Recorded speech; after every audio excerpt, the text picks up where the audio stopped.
ময়দান মার্কেটে মেট্রোর কাজের সম্মতি। অবশেষে ময়দান মার্কেটে মেট্রোর কাজের সম্মতি দিল সেনা। ময়দান মার্কেটে রয়েছে 528 জন ব্যবসায়ীর স্টল। 528 ব্যবসায়ীকে অস্থায়ীভাবে সরানো হচ্ছে কার্জন পার্কে। ময়দানে মার্কেটে জোকা এসপ্ল্যানেড মেট্রোর জন্য কাজের সম্মতি।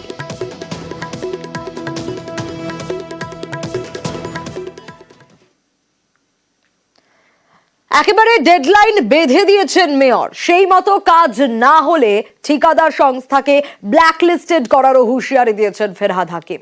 কি অবস্থা সেই কাজের? 8 বছরেও বাঁশদ্রোণীতে ভূগর্ভস্থ নিকাশি নালার কাজ শেষ হয়নি। ডিসেম্বরের মধ্যে কি শেষ হবে? ট্রান্স 2 এর যে কাজটা 19 সালে শেষ হওয়ার কথা ছিল, 15 সালে, সেখানে 3টে কাজ আনন্যাচারাল ভাবে আটকে। এর আগেও আমি 2টো মিটিং করেছিলাম, তারা বলেছিল কখনো 19-এ শেষ করবে, কখনো বলেছিল 22-এ শেষ করবে। ডিসেম্বর অব্দি সেই সংস্থাগুলোকে টাইম দেওয়া হয়েছে। যদি না করে ব্ল্যাকলিস্টেড করে, যদি কেআইপির টাকা চলে যাবে, কারণ মানুষকে কষ্ট দেওয়া যাবে না। সব রাস্তা আমরা কর্পোরেশন থেকে করে দেবো, কেআইপির জন্য আর ওয়েট করবো না।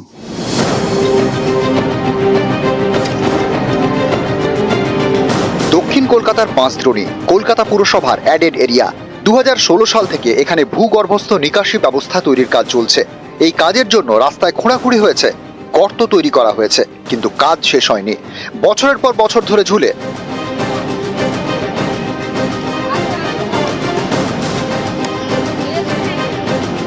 ভূগর্ভস্থ নিকাশি নালা তো তৈরি হয়নি, উল্টে ভোগান্তি বেড়েছে। বৃষ্টি হলেই এখন জল জমে। একটা কাজ, সেটাই চলছে 2016 সাল থেকে।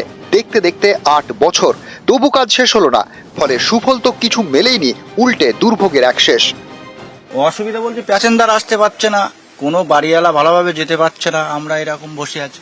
রোজগার তো শেষ, এখন খাবার পয়সা হয় না সকালবেলা। মানুষ গাড়ি নিয়ে না যেতে পারে, না সাইকেল নিয়ে। বর্ষাকালে তো পা দেওয়া যায় না, এই গাড়ি স্লিপ কেটে যাচ্ছে, বাচ্চা পড়ে যাচ্ছে, এই অবস্থা।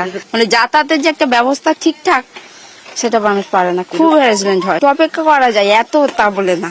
বাঁশদ্রোণীর বিভিন্ন এলাকায় এভাবেই রাস্তার পাশে পাইপ পড়ে আছে, যেখানে বসার ভালো জায়গা, জলে জমাতে তাদের কষ্ট হচ্ছে। আর এইভাবেই পাইপ পড়ে আছে, পাইপ বসার জায়গা, কিন্তু জলকষ্টে ভুগতে হচ্ছে। ভূগর্ভস্থ নিকাশির জন্য আনা কংক্রিটের পাইপ সেসব আর মাটির তলায় পৌঁছয়নি, রাস্তার উপর পড়ে সেখানে বসে এখন আড্ডা হয়। Kolkata environment improvement investment project, এই প্রকল্পে বাঁশদ্রোণী এলাকায় ভূগর্ভস্থ নিকাশি এবং পাম্পিং স্টেশনের কাজ চলছে। এশিয়ান ডেভেলপমেন্ট ব্যাংক ঋণ দিয়েছে। 2016 সালে কাজ শুরু হয়, 2019 সালে শেষ হওয়ার কথা ছিল। প্রথমে টেন্ডার পাওয়া সংস্থা দেউলিয়া হয়ে যাওয়ায় নতুন সংস্থাকে টেন্ডার দেওয়া হয়। তাদের 2023 সালের মধ্যে কাজ শেষ করার কথা ছিল, সেটাও হয়নি। মাটির নিচে ড্রেন, তাই রাস্তা খুঁড়তে হয়েছে, কিন্তু ড্রেন হয়নি, রাস্তাও সারানো হয়নি। এর জেরে বাঁশদ্রোণীর বেশ কিছু জায়গায় বছরের পর বছর ধরে ভুগতে হচ্ছে স্থানীয়দের। কিন্তু এখানে আমাদের কেএমসি বা কেআইপি কিছু করণীয় নেই। এটা যেহেতু এডিবির টাকায় হয়, সেটা একটা গভর্নমেন্ট সিস্টেম আছে, সেই সিস্টেমের মধ্যে থেকে আমরা এই অনুদানগুলো পাই এবং এই কাজগুলো করি। এটা কিন্তু ঋণে কাজ। লেইং অফ পাইপলাইন যতটুকু পারবেন করবেন, পরবর্তীকালে কিন্তু আমরা অন্য ব্যবস্থা নেবো, তারপর আমরা নিজেরাই কাজ করব। সাধারণ মানুষের কাছে তো আমরা সত্যি কথা মানে অন্য পর্যায়ে চলে গেছি, কারণ আমাদের কথা কেউ আর বিশ্বাস করছে না। এটা সত্যি কথা যে আপনারা তো অনেক দিন ধরেই বলছেন, কিছুই তো মানে সেইভাবে আপনারা করতে পারছেন না। তবে কলকাতা কর্পোরেশনের মাধ্যমে যদি এই কাজগুলি হতো, তাহলে আমাদের এত দুর্ভোগ করতে হতো না। কেইআইআইপির কাজ দেখাশোনার জন্য সিনিয়র অফিসারদের নেতৃত্বে কমিটি তৈরির সিদ্ধান্ত নিয়েছে কলকাতা পুরসভা। দীর্ঘদিনের এই ভোগান্তি আর কবে শেষ হবে, সেই প্রশ্নই স্থানীয় বাসিন্দাদের।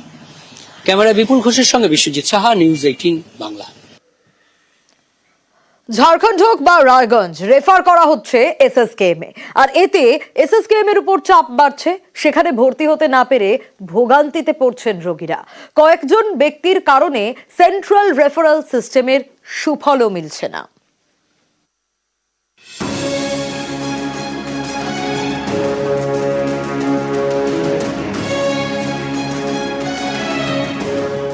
বিভিন্ন জেলা হাসপাতাল থেকে পাঠিয়ে দেওয়া হচ্ছে সোজা এসএসকেএম এ।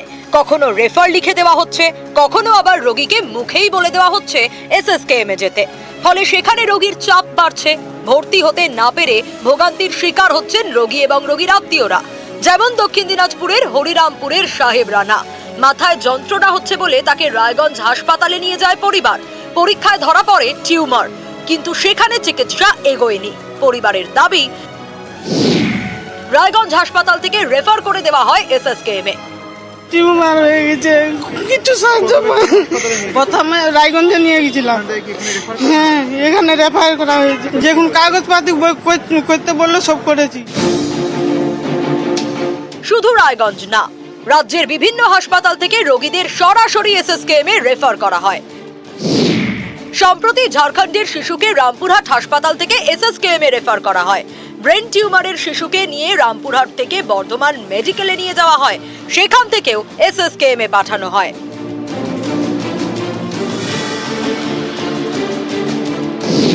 জেলার হাসপাতালগুলি থেকে রেফার করায় এসএসকেএম এর উপর চাপ বাড়ছে। এসএসকেএম এ ভর্তি হতে না পেরে রোগী এবং রোগীর পরিজনদের হয়রানিও বাড়ছে।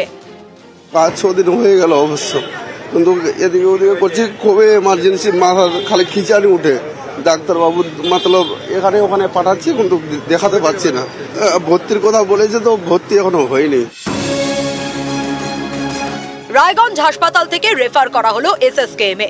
অনেকেরই প্রশ্ন, রায়গঞ্জ থেকে তো উত্তরবঙ্গ মেডিকেলেও রেফার করা যেত, সেটা না করে রোগীকে কলকাতায় কেন পাঠানো হলো? কেন বেছে বেছে এসএসকেএম এই রেফার? রেফার রোগ রুখতে চলতি মাসেই রাজ্য জুড়ে চালু হয়েছে সেন্ট্রাল রেফারাল সিস্টেম। এর মাধ্যমে অনলাইনে অন্য হাসপাতালের কত বেড খালি তা দেখে সেখানে রেফার করা যায়। কিন্তু যেভাবে বিভিন্ন জেলার হাসপাতাল থেকে কলকাতার এসএসকেএম এ ঢালাও রেফার করা হচ্ছে, তাতে ভোগান্তির এক শেষ হচ্ছে রোগীদের। একই সঙ্গে এটাও স্পষ্ট, কয়েকজন ব্যক্তির কারণে সেন্ট্রাল রেফারাল সিস্টেমের সুফল মিলছে না। নিউজ 18 বাংলা।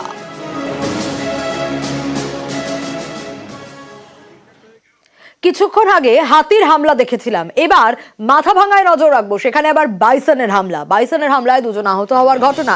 ছবিটা দেখাই। মাথা ভাঙায় প্রেমডাঙ্গা, সেখানে বাইসনের তাণ্ডব। আহতদের মধ্যে একজনের অবস্থা আশঙ্কাজনক। রাজেশ রয়েছে আমার সঙ্গে টেলিফোনে, আরো বিস্তারিত জানবো রাজেশের কাছ থেকে। রাজেশ, কি অবস্থা?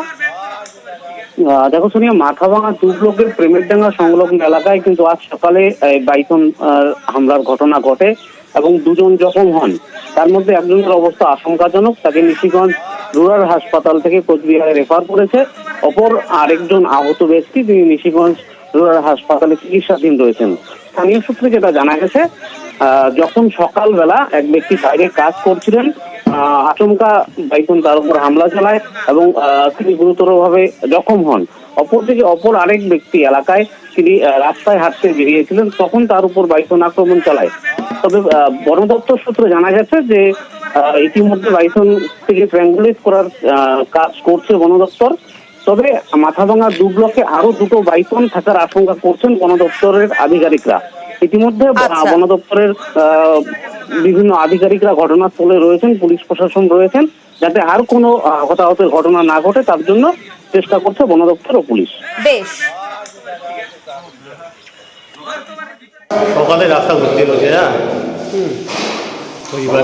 মানে বাইসান কটা ছিল? সেখানে একটাই ছিল। আপনার চোট লেগেছে? মানে সামনে যাচ্ছে এই শিংনাগাতে আমি নদীর ঝাঁপাইছিলাম, নদীর সাইডে তো রাস্তার সাইডে ঝাঁপার পরে শিং দিয়ে খালি নামিয়ে দিয়েছি, মানে চটকাই পাইনি।